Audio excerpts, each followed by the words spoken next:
Life is an intricate tapestry woven with threads of challenges, lessons, and encounters. Each person we meet, each experience we endure, adds a unique color and texture to this masterpiece. At times, life's twists and turns may seem random or overwhelming, yet there is wisdom in understanding that nothing happens by chance. Every moment, every connection, carries with it the potential to teach us something profound, to guide us toward a deeper understanding of ourselves and the world around us. In the following stories, inspired by timeless Buddhist teachings, we delve into the essence of human relationships and the lessons they offer. These tales invite us to reflect on the nature of forgiveness, the purpose of encounters, the importance of balance and kindness, and the ways in which we can protect our inner peace amidst challenges. From the gentle wisdom of monks to the profound truths uncovered through seemingly ordinary experiences, each story serves as a gateway to mindfulness and spiritual growth. As you read, you will journey alongside curious seekers, compassionate teachers, and wise masters, discovering how to navigate the complexities of life with grace and awareness. Through these narratives, we are reminded of the power of introspection, the importance of self-care, and the transformative potential of forgiveness. Whether you are seeking answers to life's questions or simply yearning for inspiration, these stories hold lessons that resonate universally. So, take a deep breath, open your heart, and let these stories guide you. Allow the words to stir your spirit and encourage you to see the beauty in the simplest of moments.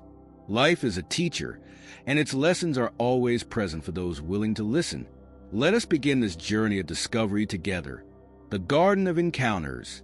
In a serene valley nestled between towering mountains, there stood a small Zen temple. Its stone path was lined with cherry trees that, in spring, showered visitors with gentle pink petals. One crisp autumn morning, Hiroshi, a young seeker burdened by the questions of life, arrived at the temple. His mind was heavy with the thoughts of people who had come and gone from his life, each leaving behind feelings he couldn't quite understand. Inside the temple garden, Monk Hataka was raking fallen leaves into neat piles, his movements deliberate and calm. Hiroshi approached him hesitantly, bowing deeply. "Master Hataka," Hiroshi began, "I've traveled far seeking answers. There are people who cross my path and evoke such strong emotions, joy, sorrow, anger, or love. Some stay only briefly, others longer, but I can't help but wonder, why? Why do these people enter our lives? And why do they affect us so deeply?" Hataka paused his raking and gestured for Hiroshi to sit on a nearby wooden bench. The monk's eyes twinkled with wisdom as he spoke. "Hiroshi, the people we meet are like seeds scattered by the wind into the garden of our lives. Some are small and fleeting, like wildflowers blooming for a single season. Others are like mighty oaks, their roots intertwining with ours, enduring for decades. Each one, no matter how brief or lasting, has a purpose." Hiroshi frowned, unsure. "But how can a fleeting encounter serve any purpose? What can someone I barely know teach me?" Hataka smiled and pointed to a nearby patch of wildflowers growing in the shade of an ancient pine. "Do you see these flowers? Their bloom is brief, but their existence nourishes the soil, attracts bees, and adds beauty to the world. Even the briefest encounter, Hiroshi, can leave a mark, teaching you patience, humility, or gratitude." The young man's brow furrowed further. "What about the people who bring pain? Those who betray, hurt, or abandon us? Surely their purpose isn't noble." Hataka nodded solemnly. "Ah, the thorny weeds. They are the most challenging to accept, yet they too play a role. The pain they bring forces us to confront our attachments, our fears, and our desires. They teach resilience, compassion, and the strength to forgive, not for their sake, but for our own liberation." Hiroshi's gaze shifted to a bare patch of soil where nothing seemed to grow. "And what of those who seem to leave nothing behind? What if they come into our lives, but their presence feels empty?" The monk stood, picking up a handful of soil and letting it fall through his fingers. Even the soil that seems barren is resting, preparing for new growth. Sometimes, Encounters serve as reminders of what we lack or as quiet spaces where we can reflect. Not every lesson is immediately clear, Hiroshi, but every encounter contributes to the whole. Hiroshi sat in thoughtful silence. Finally, he asked, "But how do I know which people to hold on to and which to let go of?" Hataka chuckled softly, his laughter like a gentle breeze. "You don't need to know. Just as a gardener tends all plants with care, allow yourself to engage openly with those who come into your life. Some will stay, others will leave, but all will leave their imprint. Trust the natural flow of the garden. It knows what it needs better than the gardener ever could." The young seeker looked around the temple garden, seeing it anew. The wildflowers, the oaks, the bare patches of earth, all seemed to mirror his life. He bowed deeply to Hataka. "Thank you, Master. I think I understand now. Every person, every encounter, is a seed in my garden." Hataka smiled warmly, returning to his raking. "Tend to your garden, Hiroshi, with mindfulness and gratitude. That is all the wisdom you need." As the sun set over the mountains, Hiroshi left the temple, his heart lighter. Though his questions were not fully answered, he carried with him a deeper understanding. Every encounter, like every seed, had its place in the ever-unfolding garden of life. The ripple of unasked kindness. In a secluded monastery surrounded by bamboo forests, Monk Noro was known for his wisdom and enigmatic ways of teaching. His disciples admired his serene demeanor, but often found his lessons puzzling. One day, during a morning meditation, a young disciple named Aiko broke the silence. "Master Noro," Aiko began, bowing deeply, "we are taught that compassion is the highest virtue. But should we not always help those in need? Even if they do not ask for it, how can we stand by when others are struggling?" Monk Noro opened his eyes and smiled gently. "Aiko, your heart is pure and your intentions noble. But tell me, if you see a butterfly struggling to emerge from its cocoon, would you intervene?" Aiko nodded eagerly. "Yes, Master. I would help it free itself." Noro shook his head, his expression calm but firm. "And in doing so, you would rob it of its strength. A butterfly's struggle to escape its cocoon strengthens its wings, preparing it for flight. Without that effort, it would never fly, no matter how much you wanted to help." The disciples sat in contemplative silence as Noro continued. "There is wisdom in knowing when to help and when to step back.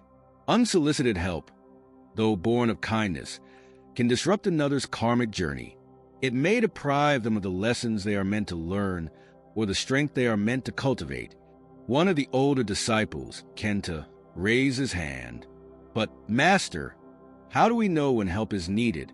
Surely there are times when others cannot ask, even if they wish to." Noro nodded. "True. And for such moments, your compassion must be paired with discernment.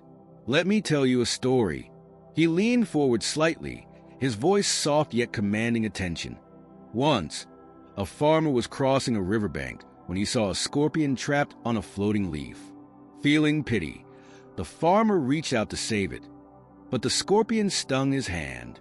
Still, the farmer persisted, trying again and again, each time receiving another sting. A passerby saw this and shouted, 'Why do you continue?' 'The scorpion's nature is to sting,' the farmer replied, 'and my nature is to help.' The disciples exchanged puzzled glances. Aiko hesitated but asked, 'Master, isn't that a lesson in compassion?' The farmer helped despite the scorpion's nature. Noro smiled. 'Indeed, but let us consider the scorpion's perspective. Each time the farmer tried to intervene, he caused more fear and pain. The scorpion did not understand the farmer's intentions.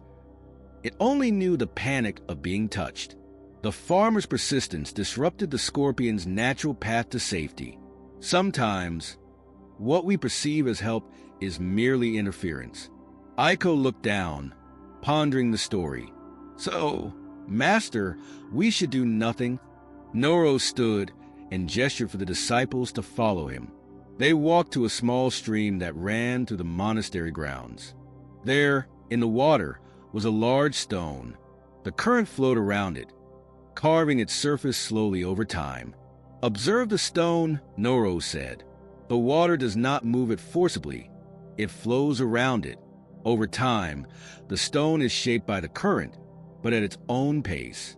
Our lives, too, are shaped by challenges. When you see someone struggling, ask yourself, are they like the stone, needing time to be shaped by the current? Or are they like a drowning person whose hand reaches out for rescue?" One of the disciples whispered, "But how can we tell the difference?" Noro's eyes gleamed with quiet wisdom. "Listen, if the hand reaches out, you will see it. If the voice cries out, you will hear it. But if neither happens, practice patience and presence. Trust their journey, even if it is difficult to watch. Sometimes, your role is to stand by, ready to help when asked, but not to impose your will upon theirs." The disciples bowed deeply, understanding beginning to dawn on their faces. Noro turned to Aiko and said, "Compassion is not about always doing, but about being attuned.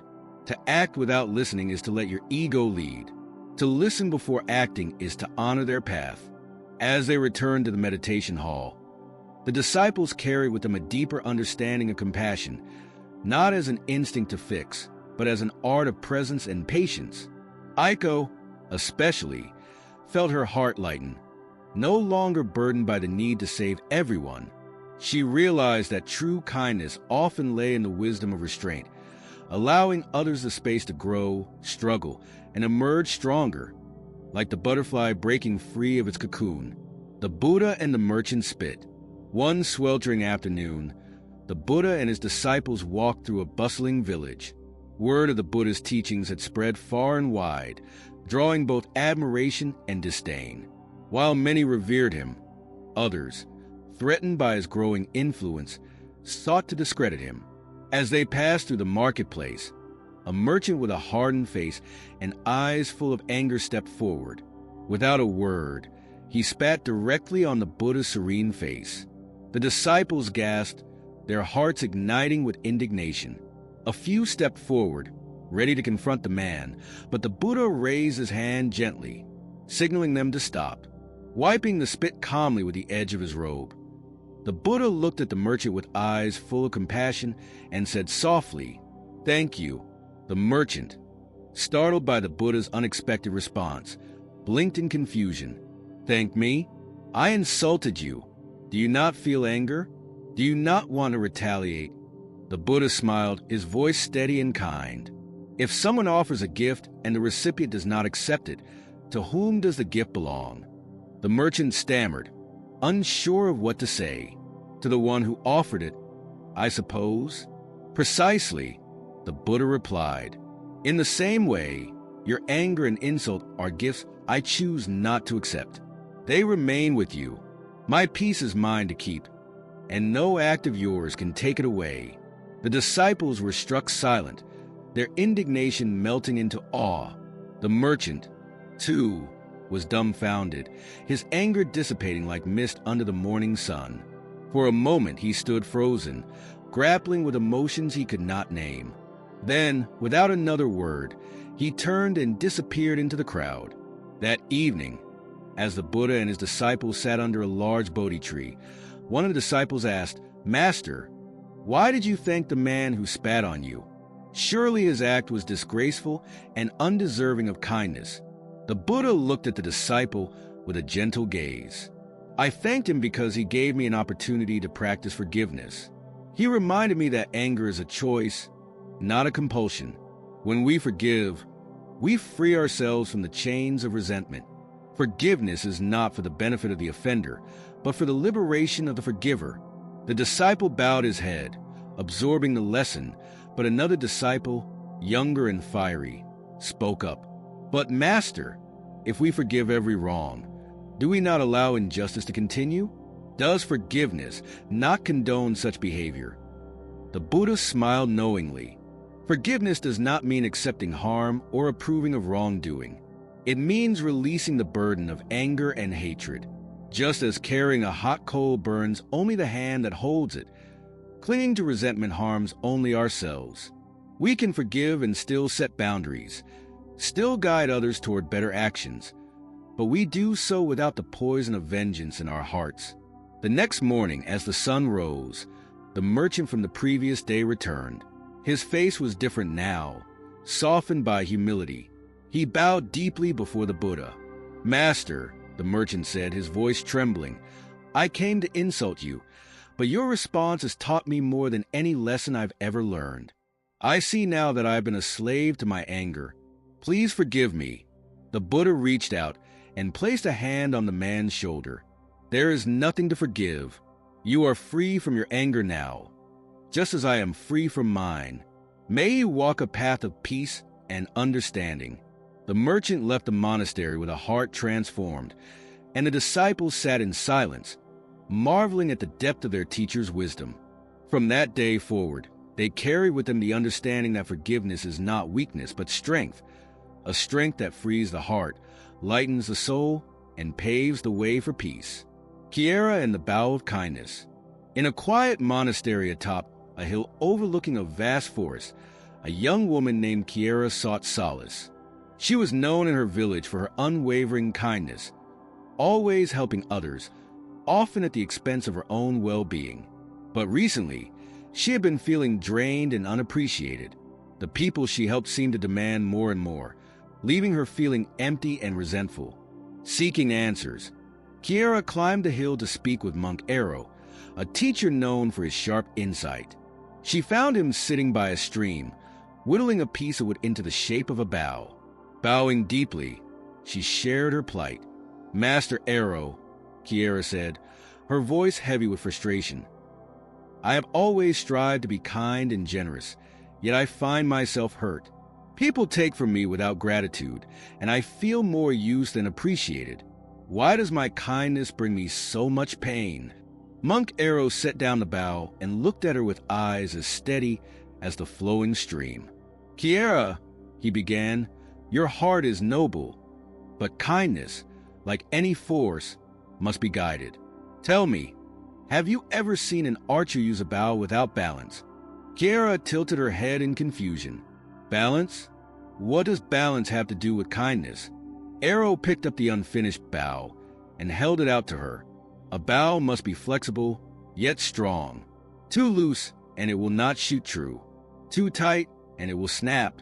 Kindness is like this bow. Without balance, it can become harmful to others and to yourself." Kiera frowned. "But how can kindness ever be harmful?" The monk smiled gently. "Let me tell you a story." He leaned forward, his tone soft but deliberate.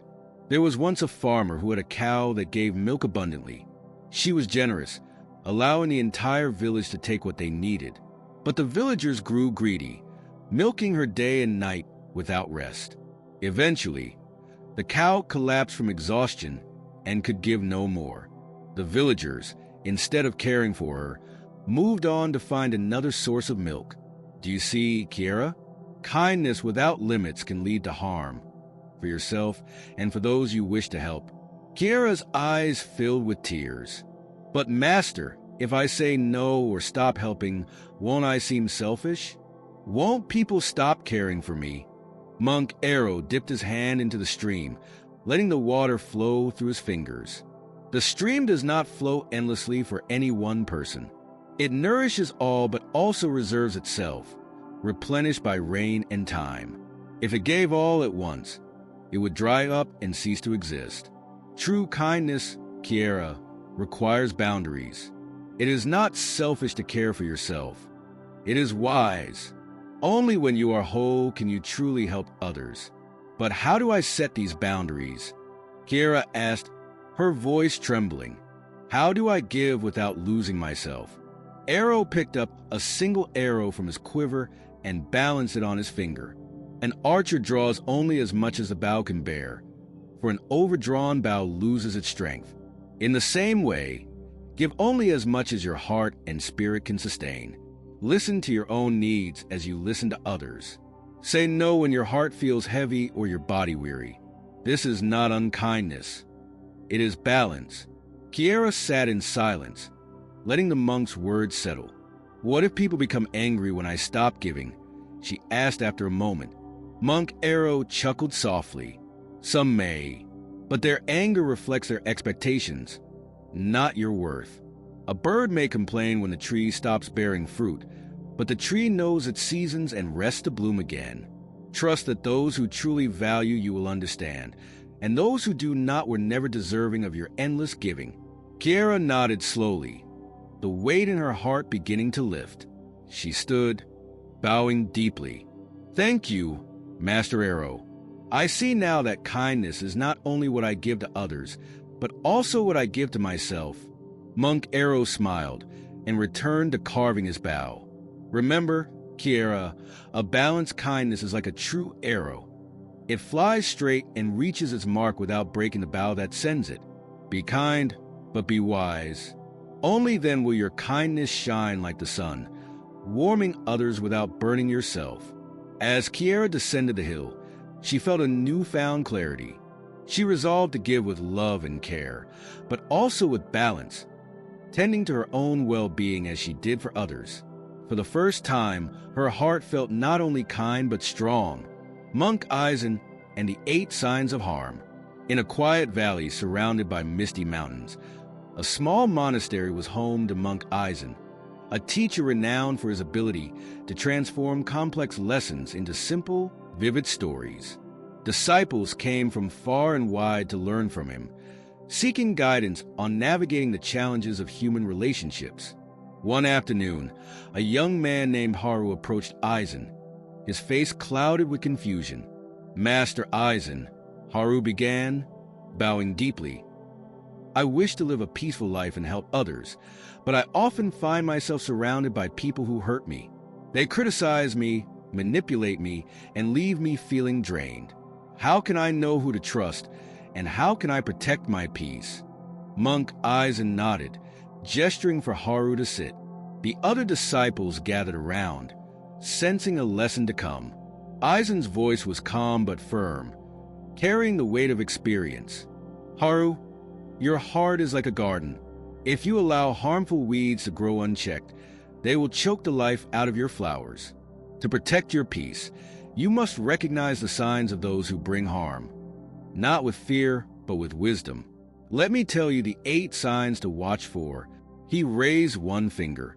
"The first sign is manipulation. Imagine a fisherman who casts his net not to catch fish for survival, but to control the river. A manipulative person seeks to bend your will to their desires, often through guilt, flattery, or deceit. Be wary of those who pull your strings like a puppet." Eisen raised a second finger. "The second sign is criticism without kindness. A farmer who breaks his tools in anger cannot till his fields. In the same way, a person who offers only harsh words without compassion seeks to break your spirit, not help you grow." The monk added a third finger. "The third sign is sabotage. A neighbor who poisons your well does not wish for you to thrive. Beware of those who seem to undermine your efforts or sow seeds of doubt in your mind." Raising a fourth finger, he continued, "The fourth sign is envy disguised as friendship. A wolf in a lamb's skin may smile, but its eyes are on your flock. Those who resent your success or joy, even while feigning support, cannot be trusted." Eisen's fifth finger rose. "The fifth sign is disrespect for boundaries. A traveler who ignores the signposts trespasses not by accident, but by disregard. Those who push past your limits or dismiss your needs show a lack of care for your well-being." Raising his sixth finger, he said, "The sixth sign is unrelenting negativity. A storm cloud that never clears will drown even the most fertile land. Those who bring only complaints, fears, and hopelessness can erode your spirit if you let them." Eisen lifted a seventh finger. "The seventh sign is dishonesty. A pot with a crack may still hold water for a time, but it will betray you when you need it most. Those who lie or withhold truths are not building trust. They are building walls." Finally, Eisen raised an eighth finger. "The eighth sign is self-centeredness. A tree that hoards all the sunlight leaves the forest barren.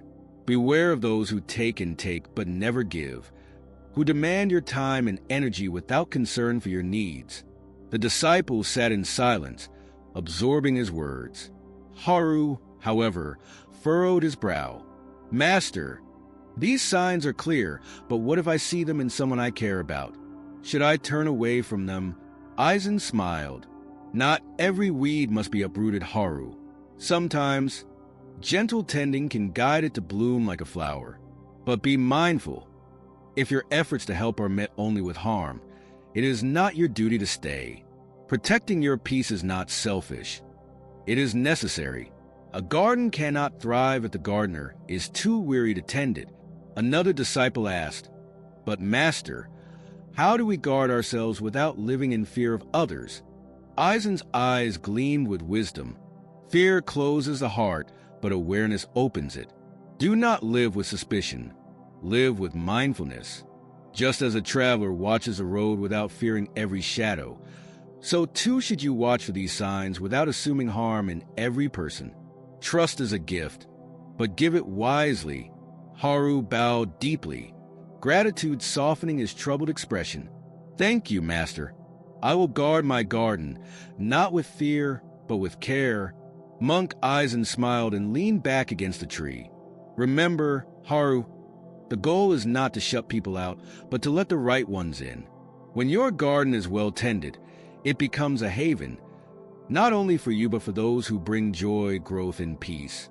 The disciples left a lesson with lighter hearts, carrying with them the 8 signs of harm and the wisdom to navigate relationships with awareness and compassion.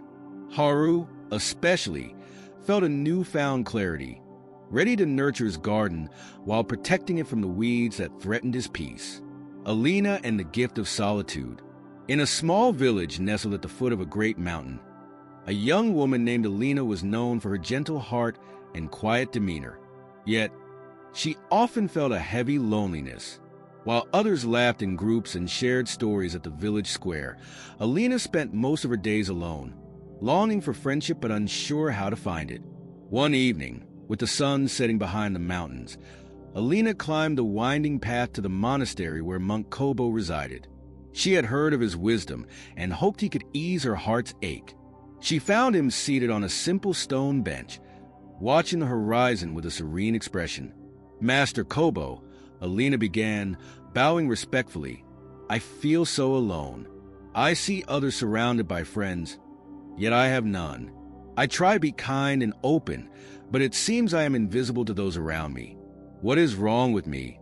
Monk Kobo turned to her, his eyes soft with understanding. Alina, he said gently, there is nothing wrong with you. Tell me, when you are alone, how do you feel? Alina hesitated, then admitted, empty, as if something is missing. I envy those who have others to share their lives with. My days feel so quiet, so hollow. Kobo nodded thoughtfully. Let me tell you a story, he said, his voice as calm as the evening breeze. Once, there was a bird who lived in a cage.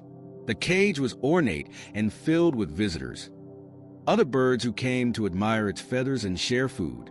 The bird was never alone, but it longed to fly.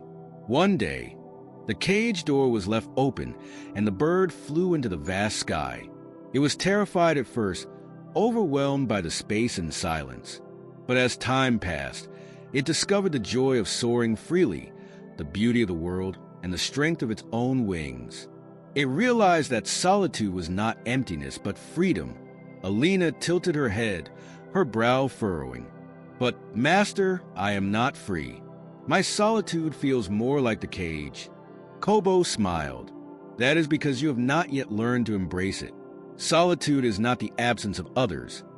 It is the presence of yourself. When you are alone, you have the rare gift of time to know your own heart, to explore your passions, and to grow without distraction. Many people fill their lives with noise to avoid facing themselves. But solitude offers a mirror. It shows you who you are and helps you become who you wish to be. But what about friendship? Alina asked, her voice soft with longing. Isn't life meant to be shared with others? Of course, Kobo replied, his tone warm. But the value of friendship lies in its quality, not its quantity. Would you rather have a handful of jewels or a mountain of pebbles? True friends, like jewels, are rare and precious. They do not crowd your life but enrich it. When you know yourself, you attract those who resonate with your true nature. Until then, solitude is your teacher. Alina was quiet for a moment, digesting his words. But how do I stop feeling lonely? She asked finally. Kobo stood and gestured for her to follow.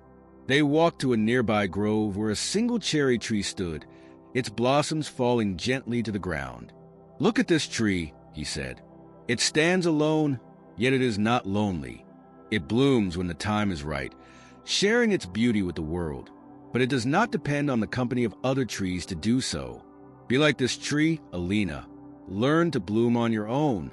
When you do, you will find that others are drawn to your light. Not because you need them, but because you shine. Alina gazed at the tree, its quiet strength stirring something within her. So, I should focus on myself, she asked. Kobo nodded.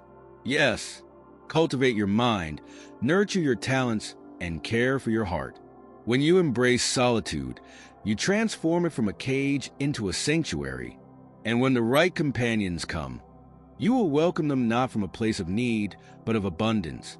As Alina descended the mountain, the ache in her chest had softened, replaced by a seed of hope. She resolved to spend her solitude not in longing, but in growth, reading, creating, and discovering the depths of her own spirit. In time, she found herself surrounded not by a crowd, but by a few true friends who valued her for the person she had become.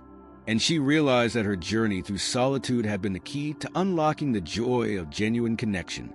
Eisen's warnings about harmful individuals. Monk Eisen was a revered teacher in a remote monastery surrounded by ancient pines.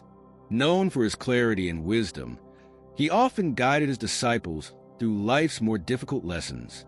One morning, as the disciples gathered beneath the shade of the trees, a young monk named Riku approached Eisen with a troubled expression. Master, Riku said, bowing, I strive to live a life of peace and goodwill, but I find myself wounded by the actions of others. Some spread falsehoods about me. Others try to isolate me, and I feel trapped in their schemes. How can I protect myself from such harm while staying true to the path of compassion? Eisen nodded solemnly and gestured for the disciples to sit. Riku, he began, the world is like a vast forest. Some trees offer shade, fruit, and refuge, while others bear thorns or poison. To walk safely, you must learn to recognize the signs of those who mean harm, not with anger, but with awareness. Let me tell you of 5 toxic behaviors to watch for. He raised one finger. The first is defamation, like a wind that scatters ash. A person who spreads lies or harmful gossip seeks to cloud your reputation and obscure the truth. Such individuals act from jealousy or malice. When faced with defamation, do not retaliate with anger. Instead, live with integrity, for truth is like the sun. It may be obscured for a time, but it cannot be extinguished. Eisen raised a second finger. The second is isolation. Beware of those who seek to cut you off from others, whether through subtle manipulation or outright control. They may whisper doubts about your friends or demand your loyalty only to them. A bird kept from its flock is more easily ensnared. Guard your connections, for they are your strength. The monk raised a third finger. The third is belittlement. Imagine a gardener who curses his seeds instead of watering them. Such people diminish your worth with constant criticism, not to help you grow, but to keep you beneath them. Do not mistake their words for truth. Your value is not determined by their opinions. Raising a fourth finger, Eisen continued, the fourth is emotional exploitation. A spider weaves its web not to shelter, but to trap. Those who exploit your kindness or guilt you into meeting their demands are not nurturing your spirit. They are draining it. Be kind, but set boundaries, for a vessel that pours endlessly will soon run dry. Finally, Eisen raised his fifth finger. The fifth is unpredictable hostility. A calm sea that suddenly rages with storms forces the sailor into constant vigilance. Those who lash out without warning keep you on edge, diminishing your peace and sense of safety. Relationships built on fear are not relationships at all, but prisons. The disciples sat in rapt silence, absorbing his words. Riku, however, looked uncertain. "But, Master," he said, "how can I avoid becoming suspicious of everyone? I wish to trust and live without fear." Aizen smiled warmly. "Suspicion is not the answer, Riku. Awareness is. Just as a traveler keeps an eye on the road without fearing every shadow, so too should you watch for these signs without assuming harm in all people. Trust is a gift to be given wisely, not carelessly. And remember, even when harm finds you, it cannot break you if you remain rooted in self-awareness and integrity." Another disciple asked, "What if we recognize these signs in someone close to us? Should we cut them off entirely?" Aizen's gaze softened. Not all harmful behaviors arise from malice. Some come from ignorance or pain. If you can, offer guidance and compassion. But if they refuse to change and continue to harm you, it is not unkind to walk away. Protecting your peace does not mean abandoning your compassion. It means honoring your own well-being. Aizen stood, gesturing toward the towering pines around them. "Look at these trees. They grow tall and strong because they draw nourishment from their roots and protect themselves from harm. Be like the pines, grounded, aware, and resilient. When you live with integrity, no storm can uproot you, and no poison can reach your core." The disciples bowed deeply, their hearts lighter with understanding. Riku, in particular, felt a newfound sense of clarity. He resolved to walk through life not in fear of harm, but with eyes open to its signs, trusting in his own strength to navigate the forest of the world. As we come to the end of these stories, we are reminded of the profound truths they hold.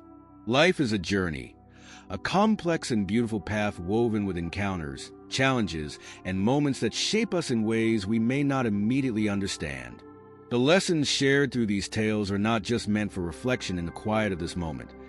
They are meant to ripple outward, influencing how we live, love, and grow in our everyday lives. Through the wisdom of the monks and the experiences of the seekers, we are shown that forgiveness is not merely an act of kindness toward others, but a transformative gift we give ourselves. It is the key to freeing our hearts from the heavy chains of resentment and opening the door to peace. We are reminded that every person who crosses our path, whether for a fleeting moment or a lifetime, plays a role in the greater story of our lives. These encounters, both joyful and painful, are threads in the grand tapestry of existence, each one adding its unique color and depth. The challenges we face, though difficult in the moment, are seeds of growth and transformation. Each struggle offers us the chance to learn more about ourselves, to strengthen our resilience, and to deepen our compassion. These tales encourage us to approach life with mindfulness, to embrace balance and kindness by recognizing the importance of caring for ourselves as we care for others, and to protect our inner peace even amidst life's chaos. Solitude, often seen as emptiness or isolation, is revealed in these stories as a sacred space, a fertile ground for self-discovery and renewal. It is in moments of stillness that we can reconnect with our true selves, listen to the quiet voice of wisdom within, and find clarity in the midst of life's noise. Solitude is not something to fear, but something to cherish, a gift that allows us to step back from the world and realign with our purpose. As you step back into the rhythm of your life, we encourage you to carry these lessons with you. Approach your relationships with gratitude, seeing each person as a teacher in their own way. Face your challenges with courage, knowing that every difficulty is an opportunity for growth. Embrace moments of stillness with openness, allowing yourself to rest, reflect, and recharge. Remember, the stories of your life are constantly unfolding, and with each choice you make, you are adding to a tapestry of meaning and purpose.